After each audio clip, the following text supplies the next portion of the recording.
Thank you so much for joining us. Pleasure.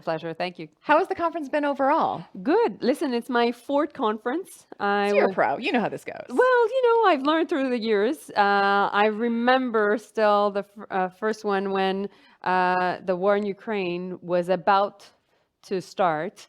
We were all here. I was here for that one as well. Yes. Yeah. You remember the mood. Yes. And many of the Five Eyes, including Canada, were saying there are 100,000 troops at the border. The war will be launched, and we were trying to still convince European allies. They didn't believe you, and the Ukrainians didn't believe you. No. And to be fair, we in the press didn't really believe you either. So yeah, but at the time I was working with Tony Blinken, okay, and Liz Truss, who is the British Foreign Minister, trying to convince all of them. And so I feel now that it is also an important moment to be here at the MSC to talk about what's going on, yes, of course, in Ukraine, but also what's going on in general in the world, because there are more geopolitical tensions than before. That's what I was going to ask you, because in my mind, I don't know how you feel about it, but since that summit we were just talking about, this was probably the most dramatic one that I can remember, between JD Vance's remarks and then Zelensky's speech. What were your biggest takeaways from those two very divergent remarks from those two leaders? I didn't hear the entire Zelensky speech because I've been, doing many bilaterals. Yes, this is diplomatic speed dating. We understand. Yes, of course. And I met also with the Ukrainian delegation and with Andrei Sibia, and Canada is chairing this year the G7. So meanwhile, we were organizing the G7, making sure that Secretary Rubio from the US and Kaja Kallas, the new High Representative from the EU, were, joining for the first time and well welcomed. But indeed, it is a moment where, there is a fear, there is anxiety. And I feel it in my own country, and we feel it definitely here. And in that sense, I think it is important more than ever that we talk to each other, that we exchange notes, that diplomacy actually happens. And that's my job. So I want to ask you, Zelensky said, yesterday the American vice president made it clear decades of a close relationship between the Americans and Europe are ending. Do you agree with that assessment? Well, when it comes to what Vice President Vance mentioned, I didn't agree with everything he mentioned, particularly on freedom of expression, freedom of speech. Right. He said he almost maligned misinformation and said that, labeling things propaganda is a way to label opinions you don't particularly like. Well, he was also referring to the fact of the importance of social media. Right. And I profoundly believe that freedom of expression is fundamental to democracy. I want this to be clear, but it cannot go just unchecked. Of course, hate speech has always been something that all democracies were going after and making sure that we could protect our citizens from. And we're in Germany right now. There are clear laws about this issue. Yes, and they're very strict about it here. Very strict about it for good reasons. And we need to make sure also that on social media, our children are well protected. So, there is always a social contract linked to that. And I don't think that you can weaponize the question of freedom of expression, freedom of speech. And I think there's no freedom of speech, Christina, for bots. And at the same time, when you look at it, algorithms of social media platforms need to be neutral. If they're rigged, there's no real freedom of expression. Whose speech are you protecting? Is it even a human speech? So that's it. So I thought, I didn't agree with that part. When it comes to talking for our own people and being in connection with our own people, I'm an elected official. I'm very proud of representing a Montreal constituency for now 10 years. I'm very close to my people. I don't need to have any form of scolding regarding how I represent our people.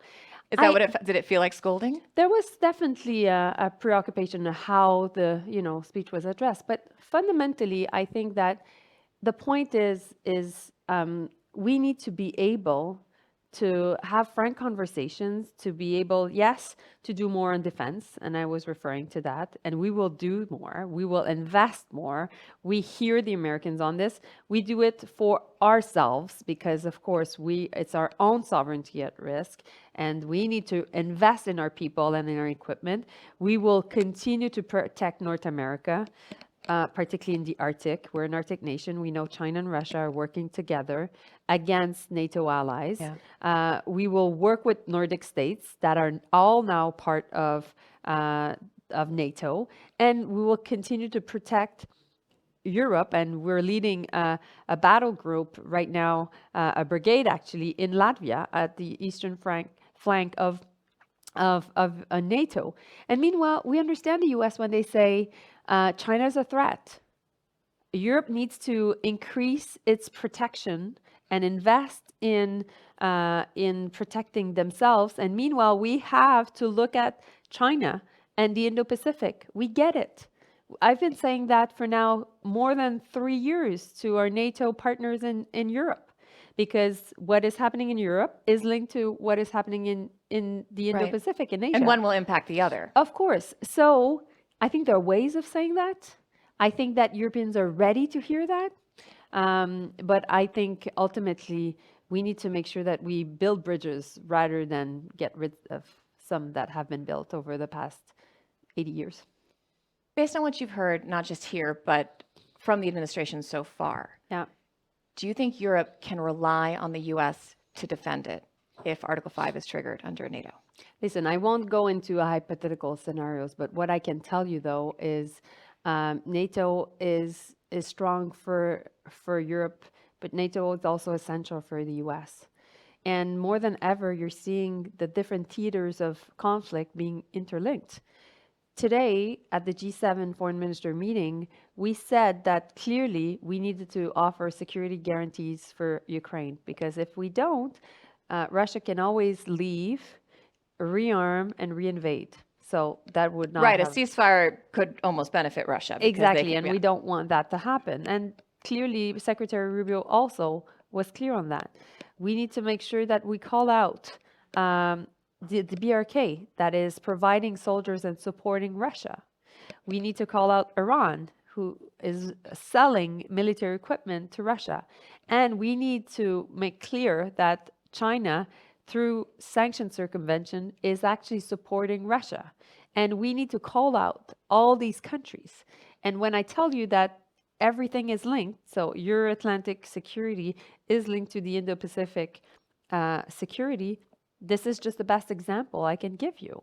And so I think that in that sense, what I'm concerned when we talk about NATO is that there's no security architecture in the Indo-Pacific. So we have NATO for, Europe and transatlantic.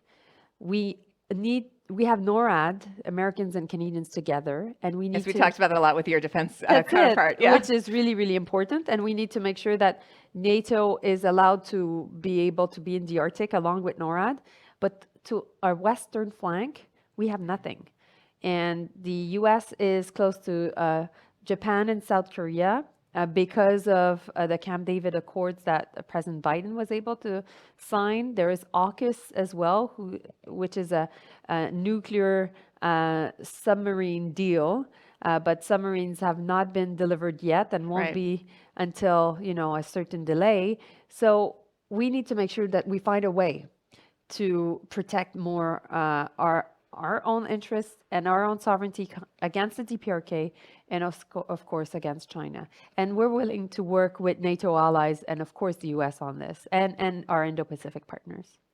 When it comes to Canada, where do you see yourselves in this kind of contentious battle right now between the US and Europe, right? Because you're in a lot of this ire from the administration is focused specifically at Europe. You are allies with Europe, you have connections with Europe, but economically you're so tied to the United States. Does that put you in a hard position? No, I think it gives us options. I think that we need to protect North America, and we're increasing defense spending and investments, particularly in the Arctic, because the US expect us to do that. 40% of all our territory is in the Arctic, so we'll do that. And I've had really positive conversations with many Trump administration leaders and also senators. So I think, this is not a partisan issue. At the same time, we're doing our part when it comes to NATO and Europe. But at the same time, Canada has been blessed by geography for a long, long time. a lot of the defense spending we were doing was not linked to the protection of our own sovereignty. Now things are changing.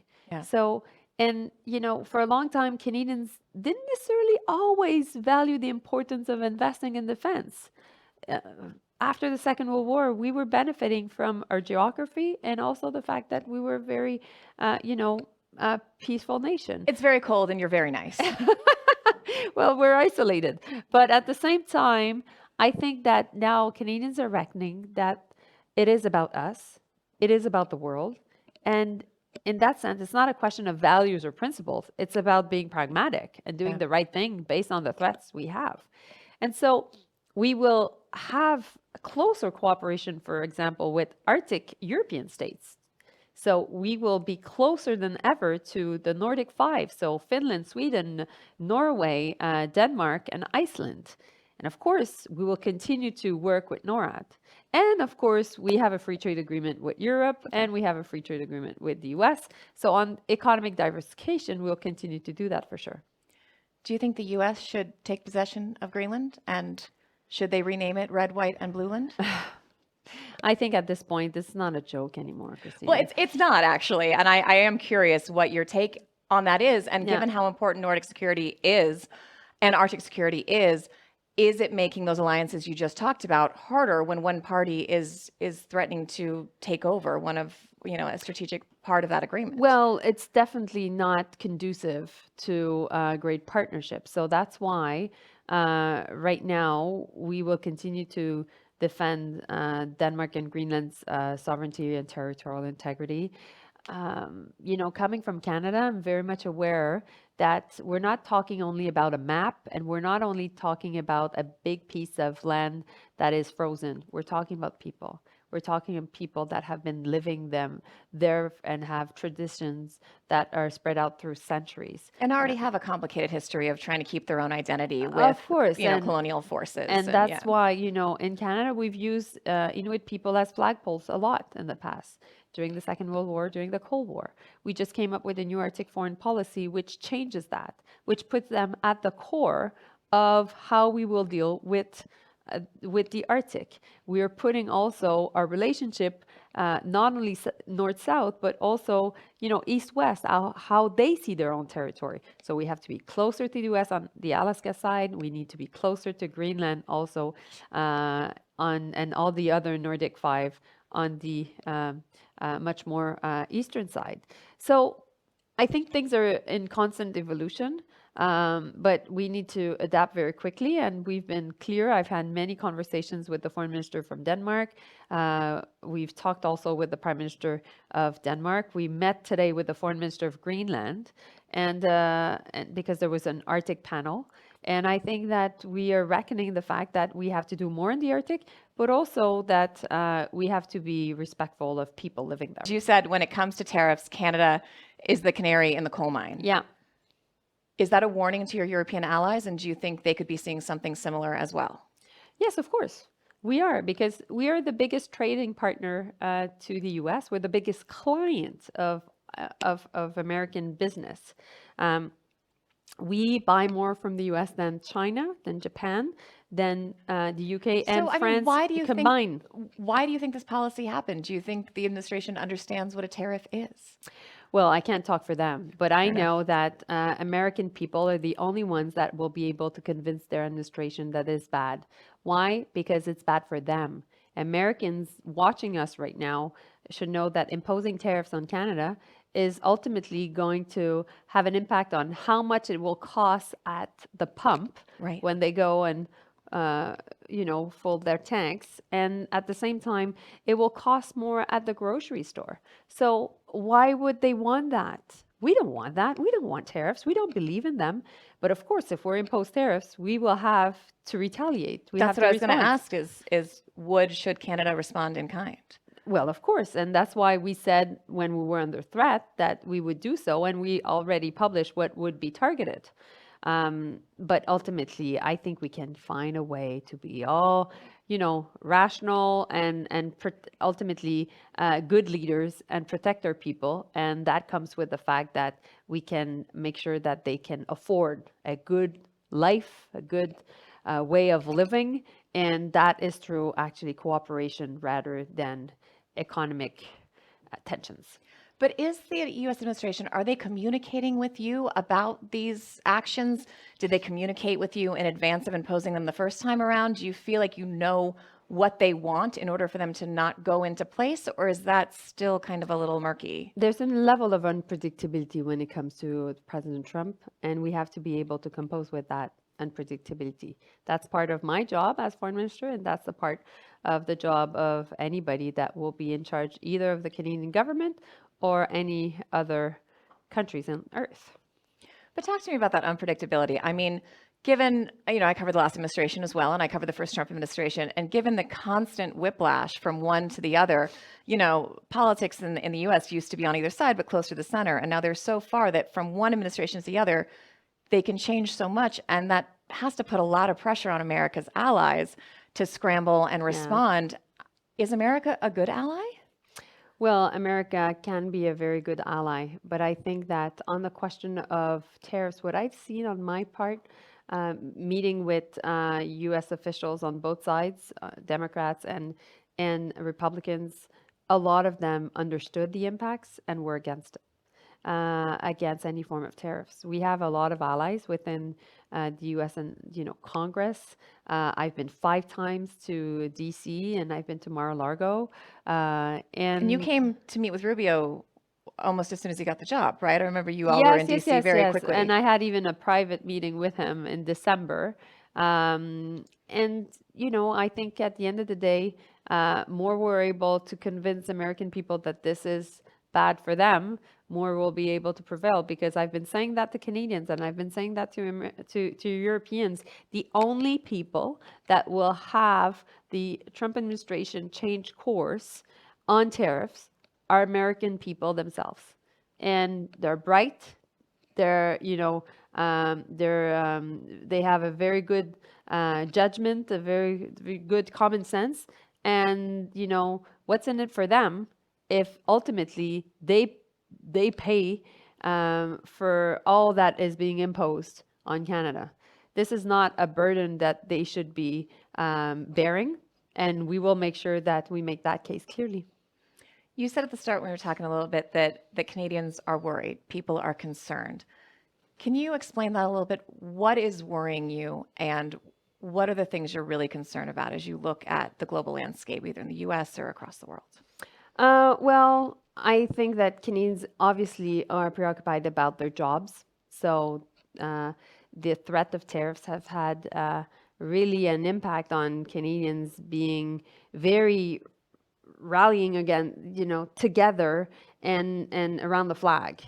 I've never seen a level of national unity like I've seen recently. It was so interesting because I don't think of Canadians as vehemently patriotic. And even online, to your point, I've never seen a reaction like that. And I keep comparing the Trudeau speech that he gave to kind of the one Hugh Grant gives in Love Actually, where, he says, I don't think America is a very good friend. And people were really into it. Yeah. So, I mean, I'm sorry, I don't want to interrupt. But that reaction, but what's prompting that and what do you do about it? Well, I think we have to continue to make sure that ultimately we fight back, that we're united. We've said to Canadians, you have a power on this. You when you go to the grocery store, you buy Canadian.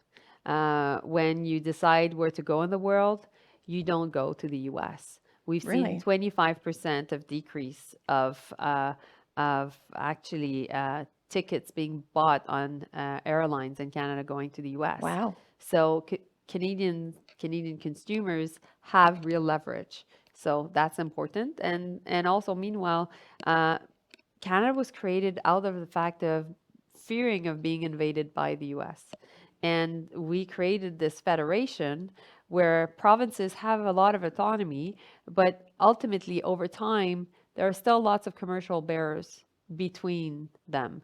And so right now, we are recreating that federation even more strongly and making sure that there are no commercial barriers And that can really offset a lot of the economic uncertainty, but also any tariffs that could be imposed on us. So I think it's an existential moment in my country's history.